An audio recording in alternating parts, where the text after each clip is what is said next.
ಎಲ್ಲರಿಗೂ ನಮಸ್ಕಾರ. Welcome to Kavitha's kitchen. ಇವತ್ತಿನ ರೆಸಿಪಿ ಉತ್ತರ ಕರ್ನಾಟಕ ಶೈಲಿಯಲ್ಲಿ ಮಾಡಿರುವಂಥ ಹೀರೆಕಾಯಿ ಎಣ್ಗಾಯಿ.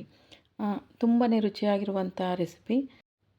ಈ ಎಣ್ಗಾಯಿನ ಜೋಳದ ರೊಟ್ಟಿ, ಅಕ್ಕಿ ರೊಟ್ಟಿ, ಸಜ್ಜೆ ರೊಟ್ಟಿ, ಚಪಾತಿ ಹಾಗೂ ರೈಸ್ ಜೊತೆಗೂ ಕೂಡ ಸರ್ವ್ ಮಾಡ್ಬೋದು. ಒಂದು ರೀತಿಯಲ್ಲಿ ಆಲ್ ಇನ್ ಒನ್ ಅಂತಲೂ ಕೂಡ ಕರಿಬೋದು. ಬನ್ನಿ ಈ ರೆಸಿಪಿನ ಹೇಗೆ ಮಾಡೋದು, ಅದಕ್ಕೆ ಬೇಕಾಗಿರುವ ಸಾಮಗ್ರಿಗಳೇನು ಅಂತ ನೋಡೋಣ. ಒಂದು ತವ ತಗೋಬೇಕು. 2 ಕಪ್ಪಿನಷ್ಟು ಕಡಲೆಕಾಯಿ ಬೀಜ. ಮಂದ ಊರಿನಲ್ಲಿ ಸುಮಾರು ಒಂದು 3-4 ನಿಮಿಷ ಹುರ್ಕೋಬೇಕು. ಚೆನ್ನಾಗಿ ಹದವಾಗಿ ಹುರ್ಕೋಬೇಕು. ಒಂದು 5 ನಿಮಿಷ ಆಗ್ಬೋದು. ನೋಡಿ, ಈ ಥರ ಬರಬೇಕು.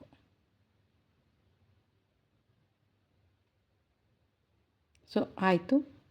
ಯಾವ ಕಪ್ಪಿನಲ್ಲಿ ನೀವು ಕಡಲೆಕಾಯಿ ಬೀಜ ತೊಗೊಂಡಿರ್ತಾರೋ ಅದೇ ಕಪ್ಪಿನಲ್ಲಿ ಹುಚ್ಚೆಳ್ಳು ಅಥವಾ ಗುರೆಳ್ಳು ಅಂತ ಕರೀತಾರೆ, ಅದನ್ನು ಕೂಡ ಹದವಾಗಿ ಹುರ್ಕೋಬೇಕು. ಅರ್ಧ ಕಪ್ಪಿನಷ್ಟು ಬಿಳಿ ಎಳ್ಳು.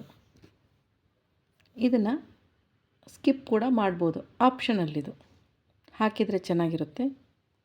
3 ಸಾಮಗ್ರಿಗಳನ್ನು ಹುರ್ಕೊಂಬಿಟ್ಟು ತಣ್ಣಗಾಗಲಿಕ್ಕೆ ಬಿಡಬೇಕು. ಒಂದು ತಟ್ಟೆನೆಲ್ಲ ಹಾಕಿ ಆರ್ಲಿಕ್ಕೆ ಬಿಡಬೇಕು. ಆರಿದ ನಂತರ ಮಿಕ್ಸಿ ಜಾರ್ಗೆ ಹಾಕ್ಕೋಬೇಕು. ಯಾವ ಕಪ್ಪಲ್ಲಿ ನೀವು ಹುಚ್ಚೆಳ್ಳು ತೊಗೊಂಡಿರ್ತಾರೋ ಅದೇ ಕಪ್ಪಲ್ಲಿ ಹುರಿಗಡಲೆ ಎಲ್ಲನೂ ಹಾಕ್ಕೊಂಡು ತರಿಯಾಗಿ ಪುಡಿ ಮಾಡ್ಕೋಬೇಕು. ನುಣ್ಣಗೆ ಪುಡಿ ಮಾಡ್ಕೋಬಾರ್ದು, ತರಿಯಾಗೇ ಇರಬೇಕು. ತಟ್ಟೆನಲ್ಲಿ ಮಾಡಿರುವಂಥ ಪುಡಿನ ಹಾಕ್ಕೋಬೇಕು.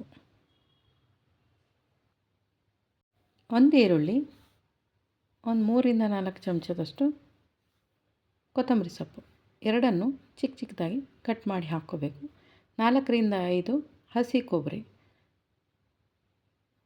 3 ಚಮಚದಷ್ಟು ಅಚ್ಕಾರದ ಪುಡಿ, 1 ಚಮಚದಷ್ಟು ಸಾಂಬಾರು ಪುಡಿ, ಅರ್ಧ ಚಮಚದಷ್ಟು ಅರಿಶಿನದ ಪುಡಿ, 2 ಚಮಚದಷ್ಟು ಪುಡಿ ಉಪ್ಪು, 2 ಚಮಚದಷ್ಟು ಬೆಲ್ಲದ ಪುಡಿ, ಸುಮಾರೊಂದು 4-5 ಚಮಚದಷ್ಟು ಎಣ್ಣೆನ ಹಾಕ್ಕೋಬೇಕು.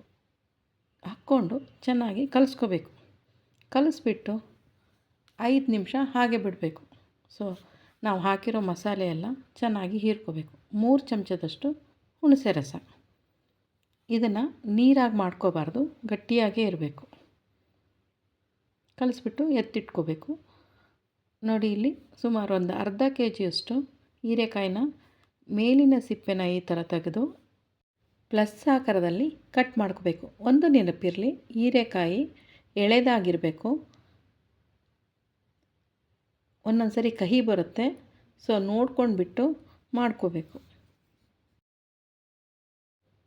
ಕಡಾಯಿಗೆ 4-5 ಚಮಚದಷ್ಟು ಎಣ್ಣೆನ ಹಾಕಿ 1 ಟೀ ಸ್ಪೂನ್ ಸಾಸಿವೆ, 1 ಟೀ ಸ್ಪೂನ್ ಜೀರಿಗೆ, ಸ್ವಲ್ಪ ಕರಿಬೇವಿನ ಸೊಪ್ಪು, ಒಂಚೂರು ಇಂಗು ಹಾಕ್ಬಿಟ್ಟು ನಾವಲ್ಲಿ ರೆಡಿ ಮಾಡಿಟ್ಟಿರ್ತೀವಲ್ಲ ಆ ಮಸಾಲೆನೆಲ್ಲ ತುಂಬಿಟ್ಟು ಇದರಲ್ಲಿ ಜೋಡಿಸಿಟ್ಕೋಬೇಕು.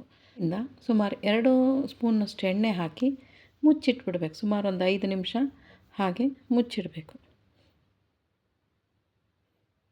ನೋಡಿ, ಈಗ ಸುಮಾರೊಂದು 50% ಬೆಂದಿದೆ. ಈ ಹಂತದಲ್ಲಿ ಸ್ವಲ್ಪ ಉಳಿದಿರುತ್ತಲ್ಲ ಮಸಾಲೆನ, ಅದಕ್ಕೆ ಸ್ವಲ್ಪ ನೀರನ್ನು ಸೇರಿಸಿ ಹಾಕ್ಕೋಬೋದು. ಸೊ ಹೀರೆಕಾಯಿ ಎಳೆದಾಗಿರೋದ್ರಿಂದ ಬೇಗನೆ ಬೆಂದೋಗ್ಬಿಡುತ್ತೆ. 15 ನಿಮಿಷ ಸಾಕು. ಮಸಾಲೆನೆಲ್ಲ ಹಾಕಿ ಚೆನ್ನಾಗಿ ಮೇಲೆ ಕೆಳಗೆ ಮಾಡಬೇಕು. ನೀರು ಕಮ್ಮಿ ಆಯಿತು, ನಿಮಗೆ ಗ್ರೇವಿ ಹೆಚ್ಚಾಗಿ ಬೇಕು ಅಂದಾಗ ಇನ್ನೊಂದು ಸ್ವಲ್ಪ ನೀರನ್ನು ಹಾಕ್ಕೋಬೋದು.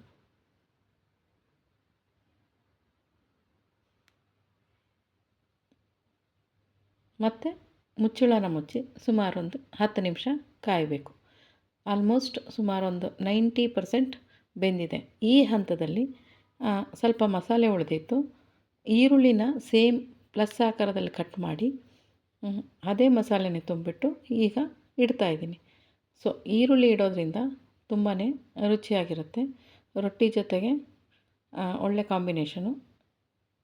ಇದು ಆಪ್ಷನಲ್ಲು. ಮೆಣಸಿನ್ಕಾಯಿ ಕೂಡ ಸೀಳ್ಬಿಟ್ಟು ಹಾಕೋಬೋದು. ಸೊ 5 ನಿಮಿಷ ಬಿಟ್ಟು ಓಪನ್ ಮಾಡಿದರೆ 100% ಆಗಿದೆ. ಸೊ ಈ ರೆಸಿಪಿ ನಿಮ್ಗೆ ಇಷ್ಟ ಆಗಿದ್ದರೆ ಲೈಕ್ ಮಾಡಿ, ಶೇರ್ ಮಾಡಿ, ಕಮೆಂಟ್ ಮಾಡಿ, ಹಾಗೆ ಸಬ್ಸ್ಕ್ರೈಬ್ನೂ ಮಾಡ್ಕೊಳ್ಳಿ. ಕೊನೆ ಹಂತದಲ್ಲಿ ಮುಚ್ಚಿಟ್ಬಿಟ್ರೆ ಆಗೋಯ್ತು, ಸರ್ವ್ ಮಾಡ್ಬೋದು.